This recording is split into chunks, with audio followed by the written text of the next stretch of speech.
நான் முதல்வன் திட்டத்தின் கீழ் உயர்கல்வி வழிகாட்டி தொடர்பான பாடங்கள் எடுக்கும் அனைத்து ஆசிரியர்களுக்கும் மாணவர்களுக்கும் வணக்கம். இன்னைக்கு நாம Indian Institute of Science Education and Research IISER என்ற நுழைவுத் தேர்வுக்கு எவ்வாறு விண்ணப்ப படிவத்தை பூர்த்தி செய்யறதுன்னு பார்க்கலாம். முதலாவதாக கூகுளில் IISER Admission 2026 என்று டைப் செய்து கொள்ளவும். பிறகு அட்மிஷன் என்ற அதிகாரப்பூர்வ IISER இணையதள பக்கத்தை கிளிக் செய்யவும். பிறகு கீழே ஸ்க்ரோல் செய்து அப்ளை நவ் IAT 2026 என்ற பட்டனை கிளிக் செய்யவும். பிறகு full name of the applicant என்ற இடத்தில் மாணவரின் பெயரை 10ஆம் வகுப்பு சான்றிதழில் உள்ளவாறு குறிப்பிட வேண்டும். டேட் ஆஃப் பர்த் என்ற இடத்தில் மாணவரின் பிறந்த தேதியை சான்றிதழில் உள்ளவாறு குறிப்பிட வேண்டும். ஜெண்டர் என்ற இடத்தில் மாணவரின் பாலினத்தை குறிப்பிட வேண்டும். மாணவராக இருந்தால் மேல் என்றும் மாணவியாக இருந்தால் ஃபீமேல் என்றும் குறிப்பிட வேண்டும். சிட்டிசன்ஷிப் ஆர் இமிகிரேஷன் ஸ்டேட்டஸ் என்ற இடத்தில் இந்தியன் சிட்டிசன் என்று குறிப்பிட வேண்டும். மொபைல் நம்பர் என்ற இடத்தில் மாணவரின் பயன்பாட்டில் இருக்கக்கூடிய தொலைபேசி எண்ணை குறிப்பிட வேண்டும். கன்ஃபார்ம் மொபைல் நம்பர் என்ற இடத்தில் மாணவரின் தொலைபேசி எண்ணை மீண்டும் ஒரு முறை குறிப்பிட வேண்டும். இமெயில் அட்ரஸ் என்ற இடத்தில் மாணவரின் மின்னஞ்சல் முகவரியை குறிப்பிட வேண்டும். Reenter email address or confirm email address என்ற இடத்தில் மாணவரின் மின்னஞ்சல் முகவரியை மீண்டும் ஒரு முறை குறிப்பிட வேண்டும். பிறகு டிக்ளரேஷன் என்ற இடத்தில் ஐ அக்ரி என்ற செக் பாக்ஸில் டிக் செய்துவிட்டு கேப்சாவை குறிப்பிட வேண்டும். பிறகு ரீவெரிஃபை என்ற பட்டனை கிளிக் செய்ய வேண்டும். பிறகு நாம் வழங்கிய தகவல்கள் அனைத்தையும் சரிபார்த்துவிட்டு அதற்கு நேரெதிரில் உள்ள செக் பாக்ஸில் கிளிக் செய்துவிட்டு ஜெனரேட் OTP என்ற பட்டனை கிளிக் செய்யவும். பிறகு திரையில் தோன்றும் கேப்சாவை குறிப்பிட்டு சப்மிட் என்ற பட்டனை கிளிக் செய்ய வேண்டும். பிறகு என்டர் மொபைல் OTP என்ற பட்டனை கிளிக் செய்ய வேண்டும். மொபைல் நம்பருக்கு OTP வந்து இருக்கும். அந்த OTP நம்பரை குறிப்பிட்டு வேலிடேட் என்ற பட்டனை கிளிக் செய்யவும். அடுத்தபடியாக என்டர் இமெயில் OTP என்ற இடத்தில் நாம் குறிப்பிட்ட இமெயில் ஐடிக்கு வந்து இருக்கும் அந்த OTP நம்பரை குறிப்பிட்டு வேலிடேட் என்ற பட்டனை கிளிக் செய்ய வேண்டும். பிறகு திரையில் தோன்றும் கேப்சாவை குறிப்பிட்டு சப்மிட் என்ற பட்டனை கிளிக் செய்ய வேண்டும். பிறகு go to personal details form என்ற பட்டனை கிளிக் செய்ய வேண்டும். அடுத்தபடியாக கான்டாக்ட் டீடைல்ஸ் என்ற இடத்தில் ஆல்டர்னேட் மொபைல் நம்பர் என்ற இடத்தில் முதன்மை மொபைல் எண்ணுக்கு மாற்றாக இன்னொரு தொடர்பு கொள்ளக்கூடிய மொபைல் எண்ணை பதிவு செய்ய வேண்டும். ஆல்டர்னேட் இமெயில் ஐடி என்ற இடத்தில் நமது முதன்மை இமெயில் ஐடிக்கு மாற்றாக இன்னொரு செல்லுபடியாகும் இமெயில் ஐடியை பதிவு செய்ய வேண்டும். கேட்டகரி என்ற இடத்தில் மாணவர் எந்த வகுப்பை சார்ந்தவர்கள் என்பதை குறிப்பிட வேண்டும். நாம் BC, BCM, MBC, DNC வகுப்பை சார்ந்தவராக இருந்தால் OBC நான் கிரீமி லேயர் என்பதை மட்டுமே குறிப்பிட வேண்டும். பிறகு அதர் பர்சனல் டீடைல்ஸ் என்ற இடத்தில் select father's or mother's or guardian details என்ற இடத்தில் நமது தந்தை அல்லது தாய் அல்லது பாதுகாவலரின் தகவல்களை குறிப்பிட வேண்டும். நாம் ஏதேனும் ஒருவரை தேர்வு செய்து அவருடைய தகவல்களை சமர்ப்பிக்க வேண்டும். நீங்கள் தேர்வு செய்யும் நபரின் முழு பெயர், கல்வி தகுதி மற்றும் பணியை குறிப்பிட வேண்டும். ஃபேமிலி ஆனுவல் இன்கம் என்ற இடத்தில் மாணவரின் குடும்ப ஆண்டு வருமானத்தை வருமான சான்றிதழில் உள்ளவாறு குறிப்பிட வேண்டும். அப்ளிகன்ட் ஃபோட்டோ ஐடி என்ற இடத்தில் PAN card, driving licence, passport, voter ID, nationalised bank passbook with photo, 10th or 12th mark sheet with photo என்ற இடத்தில் நம்மிடம் உள்ள அரசு அங்கீகரித்த புகைப்படம் உள்ள ஐடியை தேர்வு செய்ய வேண்டும்.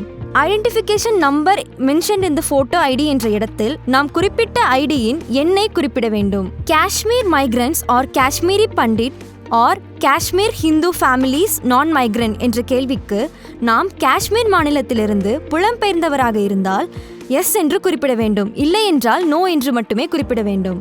அடுத்தபடியாக are you a person with disability PWD என்ற கேள்விக்கு நாம் மாற்றுத்திறனாளி மாணவராக இருக்கும் பட்சத்தில் எஸ் என்று குறிப்பிட வேண்டும். இல்லை என்றால் நோ என்று மட்டுமே குறிப்பிட வேண்டும். மாற்றுத்திறனாளி மாணவராக இருக்கும் பட்சத்தில் டைப் ஆஃப் டிசபிலிட்டி என்ற கேள்விக்கு நமது மாற்றுத்திறனின் வகையை குறிப்பிட வேண்டும். பர்சன்டேஜ் இம்பேர்மெண்ட் என்ற கேள்விக்கு மாற்றுத்திறனின் சதவீதத்தை குறிப்பிட வேண்டும்.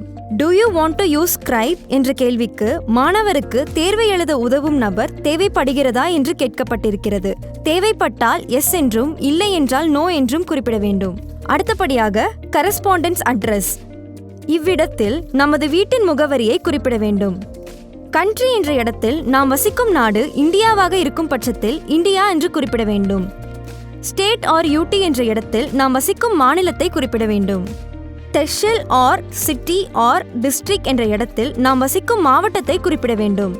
பின்கோட் என்ற பகுதியில் நம்முடைய முகவரிக்கு உரிய அஞ்சல் குறியீட்டு எண்ணை குறிப்பிட வேண்டும்.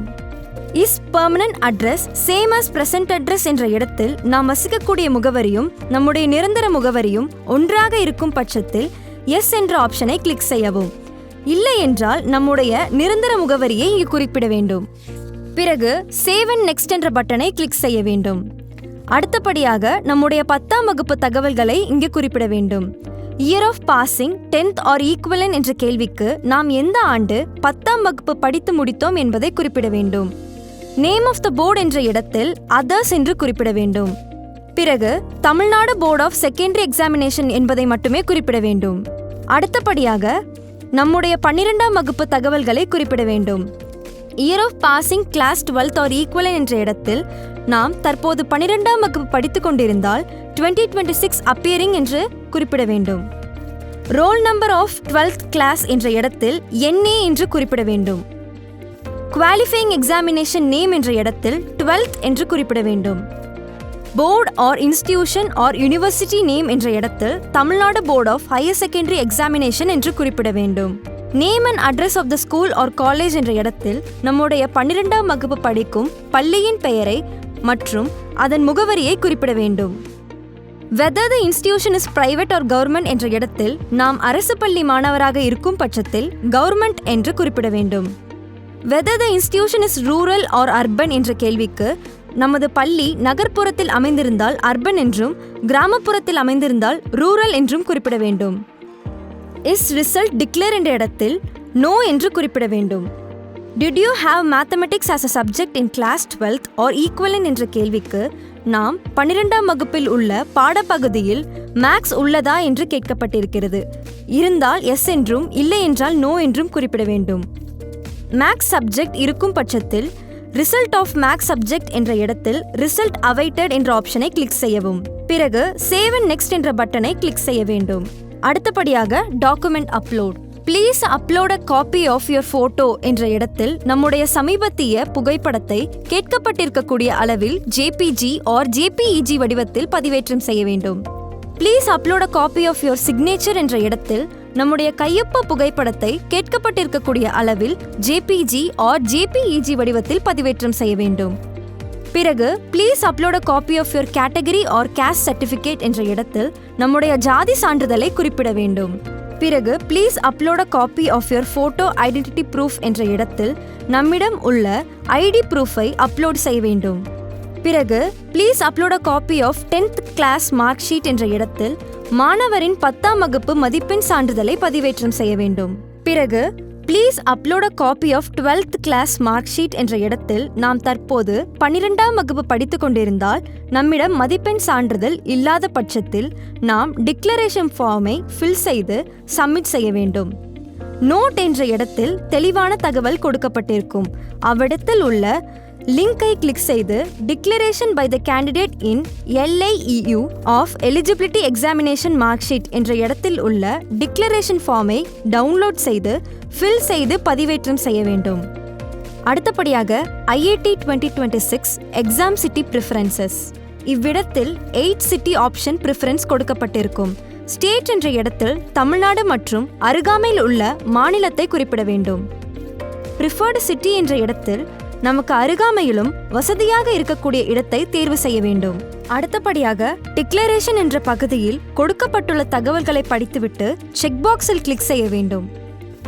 பிறகு ப்ரிவ்யூ என்ற பட்டனை கிளிக் செய்து நாம் வழங்கிய தகவல்கள் அனைத்தையும் சரிபார்த்துவிட்டு கேப்சாவை குறிப்பிட்டு சப்மிட் என்ற பட்டனை கிளிக் செய்ய வேண்டும். அடுத்தபடியாக ஃபீ பேமெண்ட். நம்முடைய வசதிக்கு ஏற்றவாறு உள்ள பேமெண்ட் ஆப்ஷனை தேர்வு செய்து நாம் கட்டணத்தை செலுத்தலாம். IISER நுழைவுத் தேர்வு எழுதும் மாணவர்கள் அனைவருக்கும் பள்ளி கல்வித்துறையின் மனமார்ந்த வாழ்த்துக்கள்.